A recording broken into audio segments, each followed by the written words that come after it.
Hi dear ஆரம்பம் எப்படி இருக்கா? ஹாய் டியர்ஸ், வணக்கம். நான் வந்து லாஸ்ட் வீடியோவில் வந்து புலம்பியிருந்தேன் பயங்கரமாக. என்னை மட்டும் பழனிக்கு முருகன் கூப்பிடவே மாட்டாருன்னு சொல்லிட்டு நீங்கள் தம்ப்நெயிலே பார்த்துட்டு வந்திருப்பீங்க. எஸ், ஃபைனலாக பழனிக்கு போகிறோம். ஒரு 3 நாளாக நான் கெஞ்சிக்கிட்டு இருக்கேன். அப்பா என்னை பழனி கூப்பிட்டு போப்பா, பழனி கூப்பிட்டு. ஆக்சுவலாக இந்த 1 மாதமாக கெஞ்சிட்டு தான் இருக்கேன். ரொம்ப கெஞ்ச ஆரம்பிச்சது இந்த 3 நாள் தான் கெஞ்சிட்டு இருக்கேன். சரின்னு சொல்லிட்டு எங்கள் அப்பா டியூட்டிலாம் பர்மிஷன் போட்டுட்டு வந்துட்டு சரி நாளைக்கு போவோம் அப்படின்னு சொல்லிட்டு நேற்று நைட் சொன்னார். கரெக்டாக ஒரு 8 மணியே போல் சொன்னார். சரின்னு சொல்லிட்டு நான் எங்கள் அம்மாட்டெலாம் சொல்கிறேம்மா, அப்பா நாளைக்கு போகலான்னு சொல்லிட்டாருமா அப்படி இப்படின்னு சொல்கிறேன். எங்கள் அம்மா, உங்கள் அப்பா வானா வரணும் போனால் போகணுமா, நாளாக வரல, நீங்கள் 3 பேர் மட்டும் போயிட்டு வாங்க அப்படின்னு நினச்சேன். இவங்களை பொறுத்த வரைக்கும் ஆன்மீக பயணம் தான் ஒரு ட்ரிப்பு. ஓகே, அந்த ட்ரிப்புக்கு போகிறதா ஒன்று நானும் என் தங்கச்சி கேவலமாக வலுக்கட்டி விடுவோம், இல்லை எங்கள் அம்மாவும் எங்கள் அப்பாவும் சம்மந்தமெல்லாம் வலுக்கட்டி விடுவாங்க. இதுதான் வந்து இந்த குடும்பத்தோட வழக்கம். மல்லுக்கட்டாமல் நாங்கள் ஒரு இடத்துக்கு போனதாக சரித்திரமே கிடையாது. அதுக்கப்புறம் நேற்று நைட் அப்புறம் எங்கள் அப்பா ஒரு டியூட்டி முடிச்சு 10 மணிக்கு வந்தார். 10 மணிக்கு எல்லாரையும் உட்கார வச்சு, நான் தான் பஞ்சாயத்து தலைவர், எல்லாரையும் உட்கார வச்சு பஞ்சாயத்து பேசி எல்லாரையும் சமாதானப்படுத்தி, அப்புறம் பஞ்சாயத்து தலைவர் நானே கண்ணீர் 4 சொட்டு கண்ணீரை விட்டக்கப்புறம் 2 பேரும் சரி வந்து சாந்தமானாங்க. அதான் சர்க்கிள் சரி வாங்கடா போகலாம் அப்படின்னு சொல்லி இது பண்ணிட்டேன். 6 படையில் வந்துட்டு 3 படை கவர் ஆகிடுச்சு. இன்றைக்கி வந்து பார்க்க போகிறது பழனி வந்து நான் ஆர்டராக சொல்ல, நான் என் கணக்குப்படி எனக்கு 3 கவர் ஆகிடுச்சு, இன்னும் 3 இருக்குது. அதில் ஒன்று பழம்புது சொல்லி மதுரையில் தான் இருக்குது. அவரை மட்டும் டக்குன்னு பார்த்துடணும், சஷ்டி முடிவுக்குள்ளே பார்த்துருவேன். இன்னும் திருச்செந்தூர் இருக்குது. அதுதான் எங்கள் அப்பா வந்துட்டு இன்றைக்கி ஒரு நாள் தான் பெர்மிஷன் வாங்கியிருக்காரு. ஒரே நாள் வந்துட்டு 2 கோயிலுக்கு போயிட்டு வர முடியாதுன்னு சொன்னார். அதனால் வந்துட்டு சாட்டர்டே இல்லை சண்டே கூப்பிட்டு போகிறேன்னு சொல்லியிருக்காரு. இன்றைக்கி வந்துட்டு தேர்ஸ்டே வந்து இந்த வீடியோ எடுக்கிறேன் நான். பழனி ஒரு வழியாக முருகன் கூப்பிட்டுட்டாருப்பா. இன்றைக்கி இப்போ வந்து மார்னிங் 3:35 3 o'clock இருந்துச்சு. இந்த குளிச்ச தலையை காய வச்சுக்கிட்டு இருக்கேன். 4 o'clock பஸ்ஸுன்னு சொல்லியிருக்காரு. நான் காலையில் இருந்துச்சு அபிஷேகம் இதெல்லாம் பண்ண முடியாதுன்றனால இது மட்டும் டக்குன்னு விளக்கு மட்டும் போட்டுட்டேன். இது நைட் வந்துட்டு மார்னிங் 7 o'clockலாம் வந்து ட்ரெயின் இருக்கும். 6 o'clock நம்ம ரயில்வே ஸ்டேஷன் போயிடுவோம். அங்கேருந்து கோயிலுக்கு போயிடலாம் அப்படின்னு சொல்லி தான் பிளான் பண்ணாங்க. அப்புறம் என்ன யோசிச்சாங்கன்னு தெரில, வெள்ளத்தில் போயிடுவோம், பஸ்ஸிலே போயிடுவோம் அப்படின்னு சொல்லி முடிவு எடுத்துட்டாங்க. சரின்னு சொல்லிட்டு 4 மணிக்கு 4:30 பஸ்ஸு வீட்டிலேருந்து ஏறிடுவோம் அப்படின்னு சொல்லிட்டு 3 மணிக்கெலாம் இப்போ நாங்கள் அலாரம் வச்சு 3 மணிக்கெலாம் வந்து அலாரம் வச்சு எந்திரிச்சு குளிச்சு ஏதோ பேருக்குன்னு ஒரு கிளிப்பை போட்டு தலையை காய வச்சுட்ருக்கேன். அதான் சாக்குன்னு. எப்பயும் காலையில் வந்துட்டு இந்த அம்மாவை கொஞ்சிறது கொஞ்சம் வழக்கம். இன்றைக்கி வந்துட்டு வெளியே போகிறதுனால ரொம்ப நேரம் கொஞ்ச முடியாது. வேறு அப்படியே பாஸ்தை புளிகிறான் செல்லம். உனக்கு அம்மா வேணுமா அக்கா வேணுமா? உனக்கு அம்மா வேணுமா அக்கா வேணுமா? இப்போ முடிவு பண்ணு. உனக்கு அம்மா வேணுமா அக்கா வேணுமா? அக்கா தான் சொல்லு, அக்கா தான் மூஞ்சில் அடிச்சுட்டு சொல்லிட்டு வா லைக்கி போகலாம். இந்த ஒரு விளையாட்டு சாமான் இதை பிடிச்சிருக்கிறேன். உனக்கு அம்மா வேணுமா அக்கா வேணுமா? அக்கா. அம்மாட்ட கை கொடு, அம்மாட்ட கை கொடு. லக்கி இதை கை கொடு. லக்கி, உனக்கு அம்மா வேணுமா அக்கா வேணுமா? அக்கா வேணுமா அம்மா வேணுமா? எனக்கு யாரும் வேணாம், திரும்பிக்கிறேன். 2 பேருமே நான் சோறு வைக்கிறீங்க.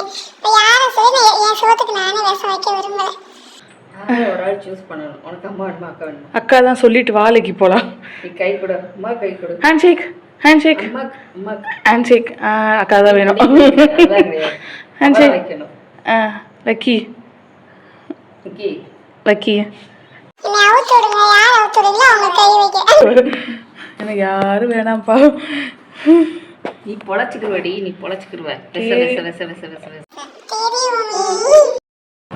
ஓகே, நம்ம ஒரு சின்ன ஒரு டெம்பிளுக்கு போகிறோம். சின்ன ஒரு டெம்பிள் இல்லை, பெரிய டெம்பிள் தான். நான் ஏற்கனவே என்ன டெம்பிள்னு சொல்லிட்டு தமிழ்லையும் காட்டியிருப்பேன். அப்போ சரி tata. Handshake, high five. Lucky high five. Lucky handshake. Lucky உனக்கு யார் பிடிக்கும்? ஹைஃபை. இங்க பாரு, எல்லா கையிலயும் ஒவ்வொரு வார்டு வருது. ஹைஃபை. ஹேண்ட்ஷேக். ஹைஃபை. யாருமே வேணாம்ப்பா, எனக்கு யாருமே வேணாம்ப்பா, எனக்கு எல்லாருமே வேணும்ப்பா. அவளை சொன்னா இவ கோச்சுக்கலாம், இவளை சொன்னா அவ கோச்சுக்கலாம். அதனாலதான் அமைதியாக அங்கிட்டு போய் படுத்துக்கிட்டியா? எப்படி படுத்துக்கிட்டு அவர்? என்னடி காது ஒரு பக்கம் மண்டை ஒரு பக்கம் இருக்கு, அதை பற்றி பேச. அம்மாவுக்கு இருக்குமா? லக்கி அம்மாவுக்கு உமா கொடு, அம்மாவுக்கு உமா கொடுறா.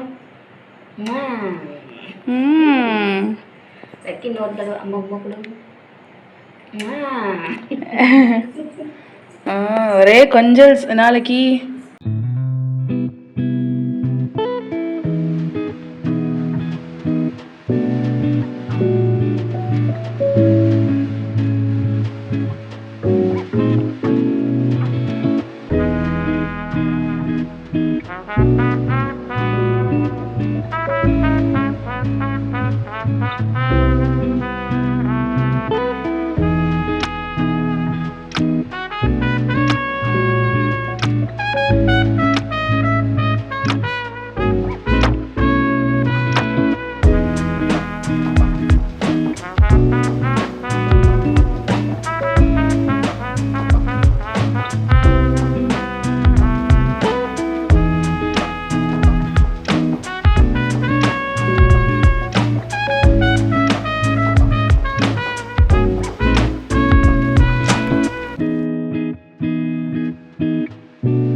பாரு ஒரே பக்தி பரவசம்.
முதியோர்களுக்கான இடம். அங்கே ஆண்களும் போட்டிருக்கு. அப்பா கரெக்டாக தான் உட்காந்துருக்காரு. அங்கே ஆண்களும் போட்டிருக்கு. அதனால் எங்கள் அப்பா கரெக்டாக நீ முதியோர் அந்த இடத்துல கரெக்டாக உட்காந்துருக்கு. Hi daddy. Hi sir. Hi sir. ஒரு வழியாக வந்துட்டு கோயிலுக்கு போயிட்டு வீட்டுக்கு வந்துட்டோம். வந்தோடனே வந்துட்டு வரும்போது சரியான மழை. அதனால் வந்துட்டு என்னால் ஃபோன் எடுத்துகிட்டு வீடியோ எடுக்க முடியல. அங்கே ஆரம்பித்ததுலேருந்து இங்கே வரைக்கும் நல்ல திண்டுக்கல் வரைக்கும் மழை இல்லை, அது தாண்டி ஃபுல்லாமே மழை தான், பயங்கர மழை. அதனால் வந்துட்டு என்னால் ஃபோன் எடுத்துகிட்டு வீடியோ எடுக்க முடியல. எப்போவுமே வந்துட்டு எனக்கு வந்து பக்கத்தில் நான் வந்து எப்படி கேஸ் தெரியுமா, காலேஜுக்கு ஒரு ஆஃப்டர்நூன் போகிறேன். 1 மணிலேருந்து 6 மணி வரைக்கும் தான் காலேஜ். நான் போயிட்டு அதுக்கு வந்தாலே வந்துட்டு ஐயோ அம்மா தலை வலிக்குது, வயிறு வலிக்குது, வாந்தி வருது, என்னென்னமோ சொல்லுவேன். அப்படி ஒரு டயர்டான பாடி இது வந்து. ஆனால் வந்துட்டு இந்த வாட்டி வந்துட்டு கோயிலுக்கு போகிற சுத்தமாக எனக்கு டயர்டே இல்லை. திருத்தணி போனப்போ எனக்கு டயர்டு இல்லை, சுவாமிமலை போனப்போ எனக்கு டயர்டு இல்லை, இப்போ பழனி போயிட்டு வந்தப்போ சுத்தமாக டயர்டு இல்லை. அது அது கடவுளோட மேஜிக் போல். எனக்கு அதான் எங்கள் அம்மாட்ட சொன்னேன், அவருக்கு ஒரு விஷயம் வேணுன்றப்ப மட்டும் நம்மளை டயர்டே இல்லாமல் கூட்டு வந்துடுறாருமா அப்படின்றுச்சு. அதான் எங்கள் அம்மாட்ட சொன்னேன், அவருக்கு ஒன்றுனா மட்டும் நம்ம நல்லா தெம்பாக வச்சுக்கிடுவாருமா, நம்ம கேட்குறது மட்டும் தான் சோதிச்சுட்டு எல்லாமே கொடுப்பாரு, ஆனால் நம்ம பொறுமையாக இருக்கணும் அப்படின்னு சொன்னேன். எங்கள் அம்மா ஆமாம் அதான் நானும் ஒன்று சொல்கிறேன், பொறுமையாக இரு அப்படின்னு. ஓகே அப்படி சொல்லிட்டு இருந்தோம். அதுக்கப்புறம் பழனி போயிட்டு முடிச்சுட்டு வந்ததுக்கப்புறம் கீழே இன்னொரு முருகன் கோயிலுக்கு போகிறோம். ஐயோ எனக்கு அந்த பேர் மறந்து போச்சு. ஆனால் பழனியை விட எனக்கு அந்த கோயில் தான் ரொம்ப கூட்டம். ஏன் தெரியல, எனக்கு அந்த அளவுக்கு ஒரு மாதிரி டஞ்சனாக இருந்துச்சு அந்த கோயில். ரொம்ப ஒரு மாதிரி கூட்டமாக இருந்துச்சு. அப்போ வந்து இங்கேருந்து கூட்டு போகும்போது சொன்னார், அம்மாவுக்கு வந்து பேக் பெயின் இருக்குது, அதனால் வந்து படிக்கட்டு யாருமே ஏறக்கூடாது, ரோப் கார் இல்லைன்னா விஞ்சில் தான் போகணும் அப்படின்னு சொல்லி தான் கூட்டு போனார். அங்கே போனதுக்கப்புறம் நான் கோயில் வாசல் எனக்கு எங்கள் அப்பாவுக்கு பயங்கர சண்டை. நம்ம ஏறினா படிக்கட்டில் தான் ஏறுவேன், இவ்வளோ கஷ்டப்பட்டு நான் 21 நாள் விரதம் இருக்கேன், நீ எப்படி நீங்கள் ரோப் காரில் கூட்டு போன, ஏறினா படிக்கட்டில் தான் ஏறுவேன் அப்படின்னு. எங்கள் அப்பா அதெல்லாம் முடியவே முடியாதுன்றாரு. சரி அம்மாவை விட, அம்மா நானும் கூட ரோப் காரில் வருவோன்னு கூட வச்சுக்கிறோம், நீ ஏறுறேன்னு கூட வச்சுக்கிறோம். இப்போ வந்துட்டு மழை வர பெய்கிற மாதிரி இருக்குது, மழை பெஞ்சிச்சுன்னா உன் ட்ரெஸ்லாம் நனைஞ்சு போயிடுச்சுன்னா நீ எங்கே போய் ட்ரெஸ் மாற்றுவோம், நீ எக்ஸ்ட்ரா ட்ரெஸ்ஸு கூட கொண்டு வரல அப்படி இப்படின்னு.